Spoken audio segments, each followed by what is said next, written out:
Hello, welcome to the channel. This is WAEC 2026 Literature in English Past Questions and Answers. We begin with Section A, Part 1, General Knowledge of Literature. Question 1 says, the element common to all genres of literature is the element common to all the genres of literature is A.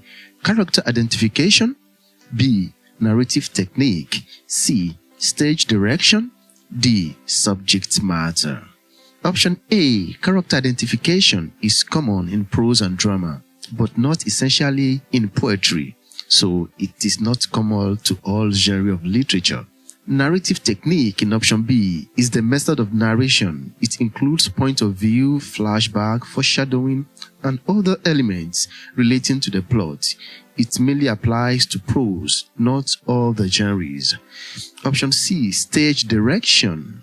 Stage directions are the non-spoken text of a play that conveys essential information about the context and action of the play. When you are reading drama as a play, the stage directions is what you usually see in italics and brackets. We also call it authorial comments. It is only found in drama, not even in prose or poetry, so it is not common to all genres. Option D, subject matter, is the central idea or the theme of a work of art. All genres of literature have subject matter. Hence, option D, subject matter, is the correct option. Let's go to number 2. A word fitly spoken is apples of gold in pictures of silver. Illustrates, a word fitly spoken is apples of gold in pictures of silver. This statement illustrates A. Alliteration, B. Assonance, C. Metaphor, D. Metonymy. Starting with option A, alliteration is the repetition of initial consonant sounds. Assonance in option B is a repetition of the same vowel sounds. C. Metaphor is a direct comparison without using like or as. Here, a word is compared to apples of gold. Let's see option D. Metonymy is the use of a single characteristic or of a part of an object to identify the entire object. The correct answer here is option C, metaphor. I want to clarify that there are 3 instances of metaphor in this expression. A word fitly spoken is apples of gold in pictures of silver. The word is compared to apples. That is 1. Apples of gold and pictures of silvers are other 2 metaphorical expressions. So the whole of this expression is laden with metaphors. Option C. The word is compared with apples. The apples are compared with gold, apples of gold, and the pictures are compared with silver, pictures of silver. Just before we go to the next question, I quickly want to remind you to subscribe to this channel if you haven't. Analytics has shown that a good number of our viewers do not subscribe. That is why I have made it a point of duty to always remind our viewers to subscribe. Have you done that? Please do it now. Let's go to the next question. A play is usually performed. A play is usually performed. A. At the forecourt. B. In the gallery. C. On a balcony. D. On a stage. Option A. The forecourt is an open area of a building, not a standard place to perform drama. The gallery in option B is a room for exhibition of important objects, especially work of art.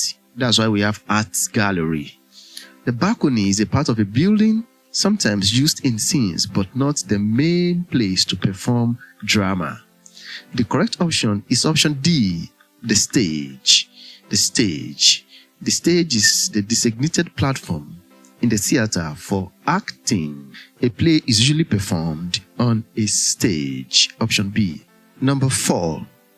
He was worth billions when he passed away. He was worth billions when he passed away. Illustrates A. Allusion, B. Assonance, C. Hyperbole, D. Humor.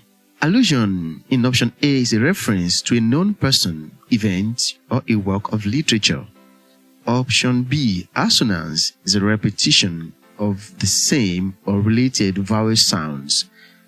Option C, hyperbole is a deliberate exaggeration, while D, humor, it has to do with comedy, something amusing. Saying that someone was worth billions is an exaggeration and it emphasizes great wealth.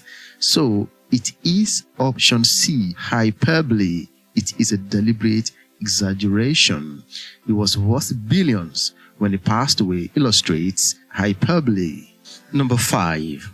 A literary device that is used to depict an earlier event in a story is a literary device that is used to depict an earlier event in a story is A, flashback, B, foreshadow, C, poetic justice, D, poetic license. Flashback is a recall of an earlier event in a narrative. The audience is taken back to the event that had occurred earlier in order to throw more light to the present. Foreshadow is a hint about the future. It is the opposite of flashback. Poetic justice is an instance in literature or maybe life in general in which good is rewarded and evil is punished. A situation in which something bad happens to somebody and you think that that is what they deserve. Option D, poetic license, is a freedom to deviate from the rules, from the norms, for the sake of effect. The correct option is option A, flashback. It is a recall to an earlier event in a narrative, in a story. The audience is taken back to events that had occurred earlier in order to throw more light to the present. And it is usually done through remembrance. Someone might remember what had happened. An elderly person may retell what had happened earlier. It happens somehow that the audience are made to go back in time to what had happened before, even before the story had started sometimes. That is flashback. So, a literary device that is used to depict an earlier event in a story is flashback. Number 6. Your effort has not gone unnoticed is an example of your effort has not gone unnoticed is an example of A, alliteration, B, epigram, C, euphemism, D, Litotes. Option A, alliteration, is the repetition of the same or related consonant sounds. Option B, epigram. An epigram is a short witty statement. C, euphemism, is the use of a mild expression instead of a harsh one to reduce the harsh effect. While option D, Litotes, is an understatement using negation. In Litotes, we affirm something by denying its opposite. For example, someone is beautiful and I want to affirm that she is beautiful. Then I can say, she is not ugly. I'm denying the opposite in order to affirm that she is beautiful by saying, she is not ugly. In this expression, we affirm that we notice the person's effort by denying that it is unnoticed. In simple English, it means we appreciate the person's effort. Number 7. The dominant feature of an elegy is its. The dominant feature of an elegy is its A, static mood, B, somber mood, C, use of conceit, D, use of monologue. Option A, ecstatic mood, is an extremely joyful mood. That is very unlike an elegy. Because an elegy is a dark type of poem. Option B, somber mood, is a sad reflective mood, a reflective tone, usually the kind of tone that deals with mourning of the dead. And that is our correct option. But let's see option C, the use of conceit. Conceit is a form of an extended metaphor. That is not correct. The use of monologue. A monologue is a long speech by just one character. So, option B, somber mood, is the correct option. The dominant feature of an elegy is its somber mood. Number 8, humor in tragedy provides A, catharsis, B, comic relief, C, dramatic irony, D. Resolution. Catharsis in option A is an emotional cleansing. It is a release of emotional tension after an overwhelming tragic experience in the audience. Option B. Comic relief. It is humor inserted to reduce tension in a serious and tragic type of play, in a serious and tragic story. Option C. Dramatic irony. It happens when the audience knows more than the characters. Sometimes the audience even know what a character does not know. That is what we call dramatic irony. Then option D. Resolution is the conclusion of the plot, especially in drama. The correct option here is comic relief. Humor in tragedy provides comic relief. Number 9. If you don't risk anything, you risk everything. Exemplifies. If you don't risk anything, you risk everything. This expression exemplifies A. Allusion, B. burlesque, C. conceit, D. paradox. Option A. Allusion is a reference to a known work of art or an event, a popular event. Burlesque in option B is a ridiculous imitation, something like a parody. Conceit in option C is an extended metaphor, while paradox is a statement that seems contradictory but is true. And that is the correct option. If you don't risk anything, you risk everything. If you study this statement very well, you will realize that it is self-contradictory. How could you have risked everything because you didn't risk anything? A deeper interpretation will show that the statement is actually true. It is paradoxical. Option D.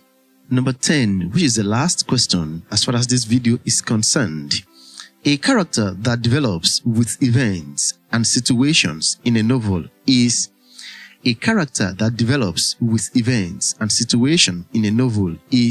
A flat, B. dynamic, C. the antagonist, D. the protagonist. Option A, which is flat. A flat character does not change. Dynamic character in option B. A dynamic character is a character that grows or changes according to event or situation. Antagonist in option C is a character that opposes the main character, a villain, while protagonist is the main character, the opposite of the antagonist. The correct option is dynamic in option B, a character that grows or changes according to events or situation. So we have come to the end of this video. In the next video, we shall continue from number 11. Do well to subscribe to the channel, drop your comment and tell me how you feel about this video. Thank you for being here. Do have a nice one. Bye-bye.